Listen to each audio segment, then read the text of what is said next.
ಆತ್ಮೀಯ ಸ್ನೇಹಿತರೆ, MNS ಅಕಾಡೆಮಿಗೆ ಸ್ವಾಗತ. ಸ್ನೇಹಿತರೆ, ಮುಂಬರುವ ಎಲ್ಲ ನೇಮಕಾತಿ ಪರೀಕ್ಷೆಗಳಿಗೆ ಅತ್ಯಂತ ಉಪಯುಕ್ತವಾಗುವಂತಹ ವಿಷಯ ಭಾರತದ ಸಂವಿಧಾನ.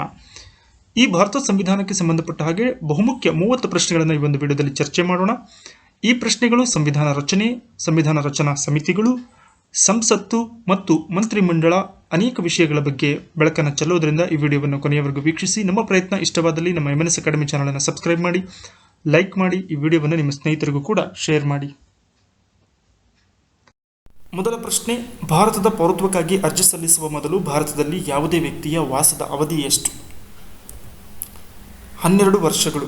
ಸೊ ಯಾವುದೇ ಒಬ್ಬ ವಿದೇಶಿ ವ್ಯಕ್ತಿ ಭಾರತದಲ್ಲಿ ಪೌರತ್ವವನ್ನು ಪಡಿಬೇಕು ಅಂತೇಳಿದರೆ ಆದರೆ ಭಾರತದಲ್ಲಿ ಆತ 12 ವರ್ಷ ಕನಿಷ್ಠ ವಾಸವಾಗಿರಬೇಕು. ಅರ್ಜಿ ಸಲ್ಲಿಸುವಂಥ ಸಮಯಕ್ಕೆ 11 ವರ್ಷ ಪೂರ್ಣಗೊಂಡಿದ್ದರೂ ಸಾಕು. ಸೊ ಈ ನಿಯಮಾವಳಿಗಳು ಪೌರತ್ವ ಕಾಯ್ದೆ ಸೆಪ್ಟೆಂಬರ್ 2, 2019ರಲ್ಲಿ ನೀಡಲಾದಂತಹ ನಿಯಮಾವಳಿಗಳಲ್ಲಿ 12 ವರ್ಷಗಳ ಮಿತಿಯನ್ನು ನಿಗದಿಗೊಳಿಸಲಾಗಿದೆ. ಭಾರತ ಸಂವಿಧಾನ ಕರಡು ರಚನಾ ಸಮಿತಿಯನ್ನು ರಚಿಸಲಾಗಿದ್ದು ಯಾವಾಗ? ಸಂವಿಧಾನ ರಚನಾ ಸಭೆಯ ಮೊದಲ ಸಭೆ ಡಿಸೆಂಬರ್ 9, 1946ರಲ್ಲಿ ನಡೆಯುತ್ತೆ. ಅದಾದ ನಂತರ ಎರಡನೇ ಸಭೆ ಡಿಸೆಂಬರ್ 11, 1946ರಲ್ಲಿ ರಚನೆಯಾಗುತ್ತೆ. ಇದಾದ ಮೇಲೆ ಸಂವಿಧಾನವನ್ನು ಕರಡು ರಚನಾ ಸಮಿತಿಯನ್ನು ನೇಮಕ ಮಾಡಲಾಗುತ್ತೆ. ಆ ಕರಡು ರಚನಾ ಸಮಿತಿಯನ್ನು ನೇಮಕ ಮಾಡಲಾದಂತಹ ದಿನಾಂಕ ಆಗಸ್ಟ್ 29, 1947ರಲ್ಲಿ ಡಾಕ್ಟರ್ BR ಅಂಬೇಡ್ಕರ್ ಅವರನ್ನ ಕರಡು ರಚನಾ ಸಮಿತಿಯ ಅಧ್ಯಕ್ಷರನ್ನಾಗಿ ಮಾಡಿ ಆ ಒಂದು ಕರಡು ರಚನಾ ಸಮಿತಿಯನ್ನು ನೇಮಕ ಮಾಡಲಾಯಿತು. ಸಂವಿಧಾನ ಕರಡು ರಚನಾ ಸಮಿತಿಯಲ್ಲಿ ಈ ಕೆಳಗಿನ ಯಾರು ಸದಸ್ಯರಾಗಿರಲಿಲ್ಲ? ಸೊ ಇಲ್ಲಿ ಕರಡು ರಚನಾ ಸಮಿತಿಯ ಸದಸ್ಯರನ್ನ ಕೊಟ್ಟಿದ್ದಾರೆ. ಅದರಲ್ಲಿ ಅಧ್ಯಕ್ಷರು ನಮಗೆಲ್ಲ ಗೊತ್ತಿರುವಂತೆ ಡಾಕ್ಟರ್ BR ಅಂಬೇಡ್ಕರ್ ಅವರು. ಹಾಗಾದರೆ ಅಲ್ಲಾಡಿ ಕೃಷ್ಣಸ್ವಾಮಿ ಅಯ್ಯಂಗಾರ್, ಸೈಯದ್ ಮಹಮ್ಮದ್ ಸಾದುಲ್ಲಾ, ಸರ್ದಾರ್ ವಲ್ಲಭಾಯ್ ಪಟೇಲ್ ಇವರುಗಳಲ್ಲಿ ಯಾರು ಕರಡು ರಚನಾ ಸಮಿತಿಯ ಸದಸ್ಯರಾಗಿರಲಿಲ್ಲ ಅನ್ನೋದಕ್ಕೆ ಸರಿ ಉತ್ತರ ಸರ್ದಾರ್ ವಲ್ಲಭಾಯ್ ಪಟೇಲ್. ಸರ್ದಾರ್ ವಲ್ಲಭಾಯ್ ಪಟೇಲ್ ರವರು ಸಂವಿಧಾನ ಕರಡು ರಚನಾ ಸಮಿತಿಯಲ್ಲಿ ಸದಸ್ಯರಾಗಿ ಇರಲಿಲ್ಲ. ಈ ಕೆಳಗಿನ ಯಾವ ಸ್ಥಳದಲ್ಲಿರುವ ವಿಮಾನ ನಿಲ್ದಾಣಕ್ಕೆ ಅಂಬೇಡ್ಕರ್ ಅವರ ನಾಮಕರಣ ಮಾಡಲಾಗಿದೆ? ಸರಿಯಾದ ಉತ್ತರ ಮಹಾರಾಷ್ಟ್ರದ ನಾಗ್ಪುರದಲ್ಲಿರುವಂತಹ ವಿಮಾನ ನಿಲ್ದಾಣಕ್ಕೆ ಅಂಬೇಡ್ಕರ್ ಅವರ ಹೆಸರನ್ನಿಡಲಾಗಿದೆ. ಡಾಕ್ಟರ್ BR ಅಂಬೇಡ್ಕರ್ ವಿಮಾನ ನಿಲ್ದಾಣ ಎಂದು ಮರುನಾಮಕರಣವನ್ನ ಮಾಡಲಾಗಿದೆ. ಸಂವಿಧಾನ ಕರಡು ರಚನಾ ಸಮಿತಿಯಲ್ಲಿ ರಾಜ್ಯಗಳ ಸಮಿತಿಯ ಅಧ್ಯಕ್ಷರು ಯಾರಾಗಿದ್ದರು? ಇದಕ್ಕೆ ಸರಿ ಉತ್ತರ ಜವಾಹರ್ಲಾಲ್ ನೆಹರು ರವರು. ಭಾರತ ಸಂವಿಧಾನ ರಚನಾ ಸಮಿತಿಯ ಪ್ರಮುಖ ಸಮಿತಿಗಳನ್ನು ನೇಮಕ ಮಾಡಲಾಗುತ್ತೆ. ಅದರಲ್ಲಿ ರಾಜ್ಯಗಳ ಸಮಿತಿಯ ಅಧ್ಯಕ್ಷರನ್ನಾಗಿ ಜವಾಹರ್ಲಾಲ್ ನೆಹರು ರವರು ಆಯ್ಕೆಯಾಗ್ತಾರೆ.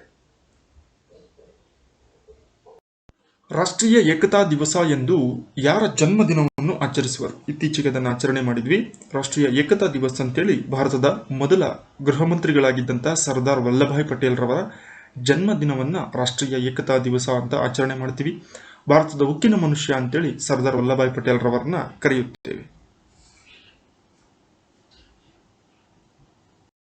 ಸರ್ದಾರ್ ವಲ್ಲಭಾಯ್ ಪಟೇಲರು ಸಂವಿಧಾನ ರಚನಾ ಸಮಿತಿಯಲ್ಲಿ ಈ ಕೆಳಗಿನ ಯಾವ ಸಮಿತಿಯ ಅಧ್ಯಕ್ಷರಾಗಿದ್ದರು ಅಥವಾ ಮುಖ್ಯಸ್ಥರಾಗಿದ್ದರು?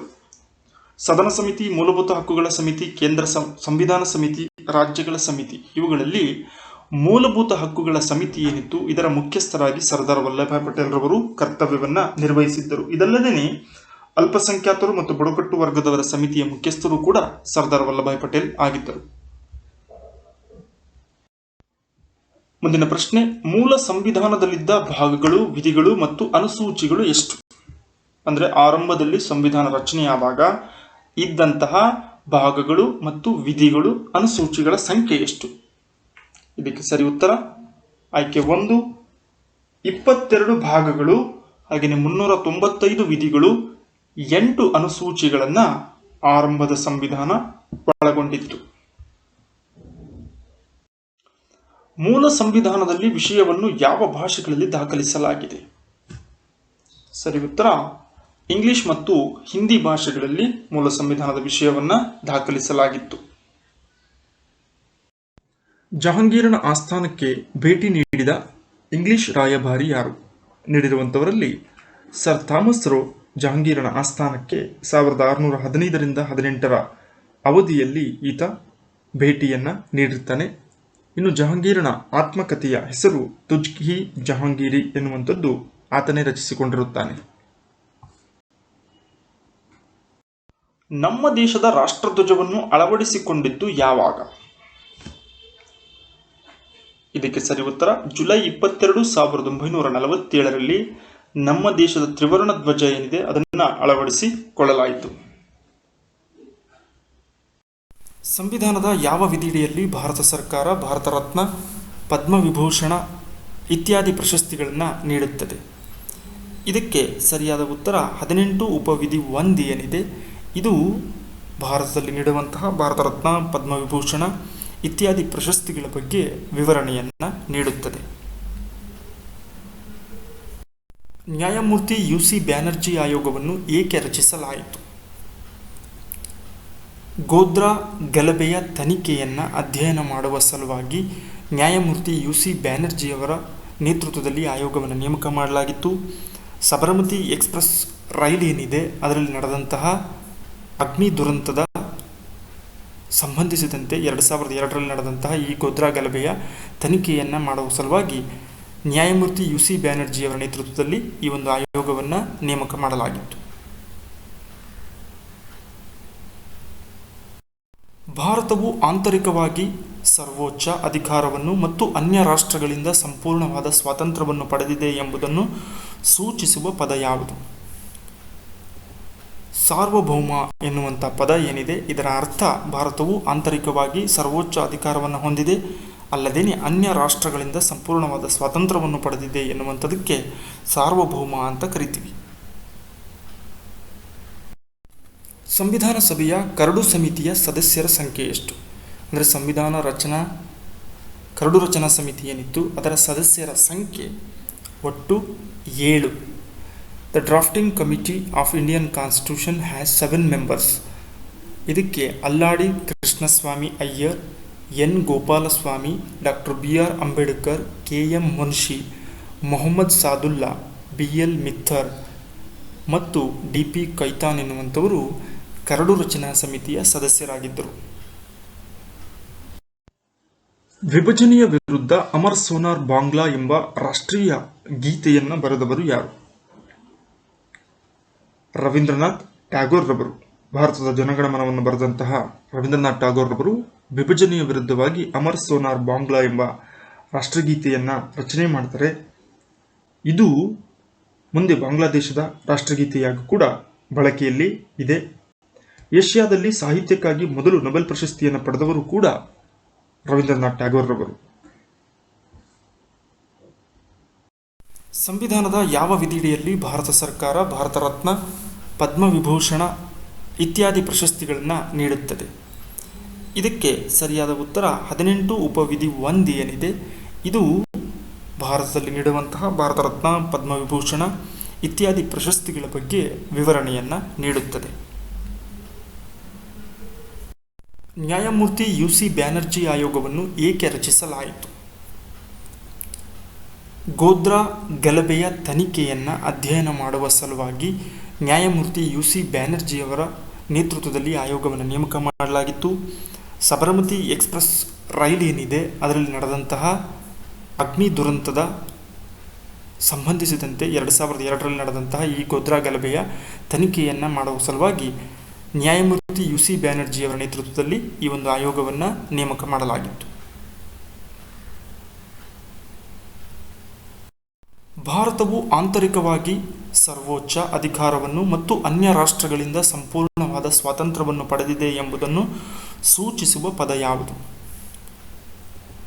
ಸಾರ್ವಭೌಮ ಎನ್ನುವಂಥ ಪದ ಏನಿದೆ ಇದರ ಅರ್ಥ ಭಾರತವು ಆಂತರಿಕವಾಗಿ ಸರ್ವೋಚ್ಚ ಅಧಿಕಾರವನ್ನು ಹೊಂದಿದೆ, ಅಲ್ಲದೇನೆ ಅನ್ಯ ರಾಷ್ಟ್ರಗಳಿಂದ ಸಂಪೂರ್ಣವಾದ ಸ್ವಾತಂತ್ರ್ಯವನ್ನು ಪಡೆದಿದೆ ಎನ್ನುವಂಥದಕ್ಕೆ ಸಾರ್ವಭೌಮ ಅಂತ ಕರಿತೀವಿ. ಸಂವಿಧಾನ ಸಭೆಯ ಕರಡು ಸಮಿತಿಯ ಸದಸ್ಯರ ಸಂಖ್ಯೆ ಎಷ್ಟು? ಅಂದರೆ ಕರಡು ರಚನಾ ಸಮಿತಿ ಏನಿತ್ತು ಅದರ ಸದಸ್ಯರ ಸಂಖ್ಯೆ ಒಟ್ಟು 7. The drafting committee of Indian constitution has 7 members. ಇದಕ್ಕೆ Alladi Krishnaswami Ayyar, N Gopalaswami, doctor BR Ambedkar, KM Munshi, Mohammad Saadulla, BL Mittar ಮತ್ತು DP ಕೈತಾನ್ ಎನ್ನುವಂಥವರು ಕರಡು ರಚನಾ ಸಮಿತಿಯ ಸದಸ್ಯರಾಗಿದ್ದರು. ಈ ಕೆಳಗಿನ ಯಾವುದು ಸ್ಥಳೀಯ ಸರ್ಕಾರಗಳಿಗೆ ಸಂಬಂಧಪಟ್ಟಿದ್ದಲ್ಲ? ಲೋಕಲ್ ಗವರ್ನಮೆಂಟ್ಸ್ ಅಂತ ಕರಿತೀವಿ. ಸಾರ್ವಜನಿಕ ಆರೋಗ್ಯ, ನೈರ್ಮಲ್ಯ, ಕಾನೂನು ವ್ಯವಸ್ಥೆಯ ನಿರ್ವಹಣೆ. ನೀಡಿರುವಂಥ 3 ಅಂಶಗಳಲ್ಲಿ ಸ್ಥಳೀಯ ಸರ್ಕಾರಗಳಿಗೆ ಸಂಬಂಧಪಡದೇ ಇರುವಂಥದ್ದು ಕಾನೂನು ವ್ಯವಸ್ಥೆಯ ನಿರ್ವಹಣೆ ಇವರ ವ್ಯಾಪ್ತಿಗೆ ಬರುವುದಿಲ್ಲ. ಮತದಾನದ ಹಕ್ಕು ಭಾರತೀಯ ಪೌರನಿಗೆ ಯಾವ ರೀತಿಯ ಹಕ್ಕಾಗಿದೆ? ಮೂಲಭೂತ, ನಾಗರಿಕ, ಕಾನೂನುಬದ್ಧ ಹಕ್ಕು. ಇದಕ್ಕೆ ಕಾನೂನುಬದ್ಧ ಹಕ್ಕು ಅಥವಾ ಲೀಗಲ್ ರೈಟ್ ಅಂತ ಕರಿತೀವಿ. ಈ ಒಂದು ಹಕ್ಕಿನ ಅಡಿಯಲ್ಲಿ ಭಾರತೀಯ ಪೌರರಿಗೆ ಮತದಾನದ ಹಕ್ಕನ್ನು ನೀಡಲಾಗಿದೆ.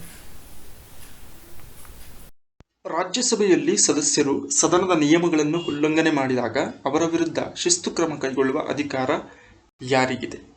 ಸ್ಪೀಕರ್, ಉಪರಾಷ್ಟ್ರಪತಿ, ರಾಷ್ಟ್ರಪತಿ, ರಾಜ್ಯಸಭೆಯ ಕೋರಂ ಅಂದರೆ ಅವತ್ತಿನ ಸದಸ್ಯರು ಏನು ಭಾಗವಹಿಸಿರ್ತಾರೆ ಆ ಕೋರಂಗಿದೆಯ ಅಧಿಕಾರ.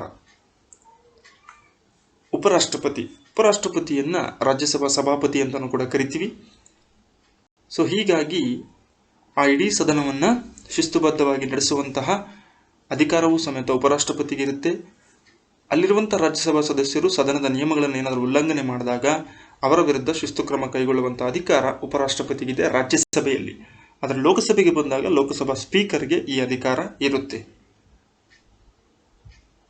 ಮಂತ್ರಿಮಂಡಲದ ಗಾತ್ರ ಏನಿದೆ ಇದು ಒಟ್ಟು ಸದಸ್ಯರ ಎಷ್ಟು ಪ್ರತಿಶತ ಹೊಂದಿರಬೇಕು?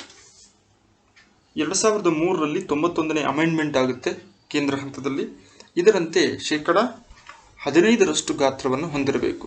ಅಂದರೆ ಕರ್ನಾಟಕದ ವಿಧಾನಸಭೆ ಉದಾಹರಣೆ ತಗೊಳ್ತಾದ್ರೆ 224 ಜನ. ಈ 224ರಲ್ಲಿ 15% ಅಂತ ಹೇಳಿದ್ರೆ 33 ಜನ ಮಂತ್ರಿಮಂಡಲದಲ್ಲಿ ಇರ್ತಾರೆ.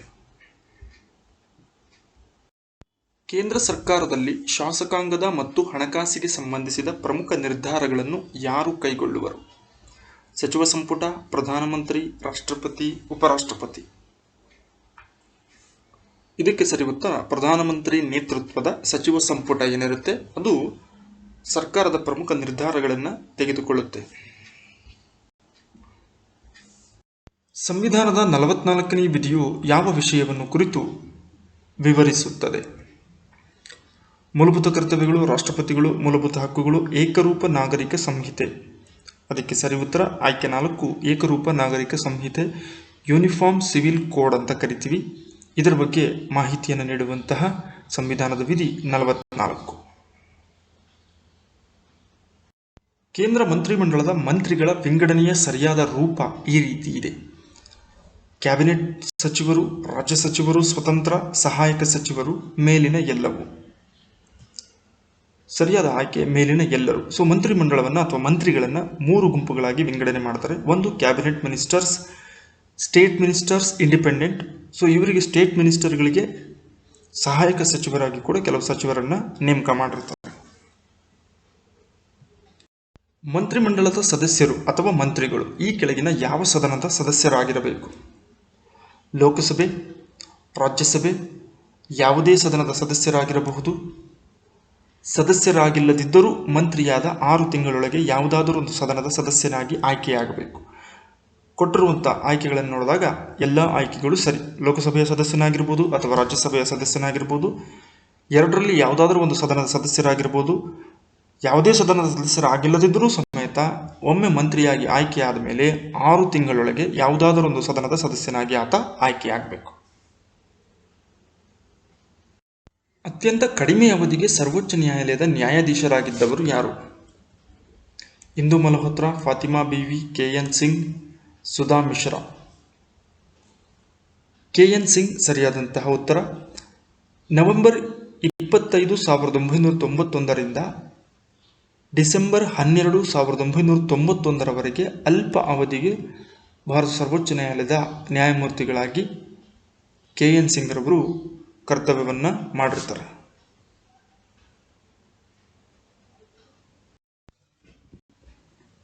ಸ್ನೇಹಿತರೆ, ನಿಮಗಾಗಿ 2 ಪ್ರಶ್ನೆಗಳು. ಇವುಗಳ ಉತ್ತರವನ್ನು ಕಮೆಂಟ್ನಲ್ಲಿ ನೀಡಿ. ಕತ್ತಿಯಂಚಿನ ದಾರಿ ಈ ಒಂದು ಕೃತಿಯ ಲೇಖಕರು ಯಾರು? 2ನೇ ಪ್ರಶ್ನೆ, ಅಮ್ಮ ಹೇಳಿದ 18 ಸುಳ್ಳುಗಳು ಈ ಒಂದು ಪ್ರಸಿದ್ಧ ಕೃತಿಯ ಲೇಖಕರು ಯಾರು? ಈ ಎರಡು ಪ್ರಶ್ನೆಗಳಿಗೂ ಕಮೆಂಟ್ನಲ್ಲಿ ಉತ್ತರವನ್ನು ನೀಡಿ ಮುಂದಿನ ಮತ್ತೊಂದು ಉಪಯುಕ್ತ ವಿಡಿಯೋದೊಂದಿಗೆ ತಮ್ಮನ್ನು ಭೇಟಿಯಾಗೋಣ. ಧನ್ಯವಾದಗಳು.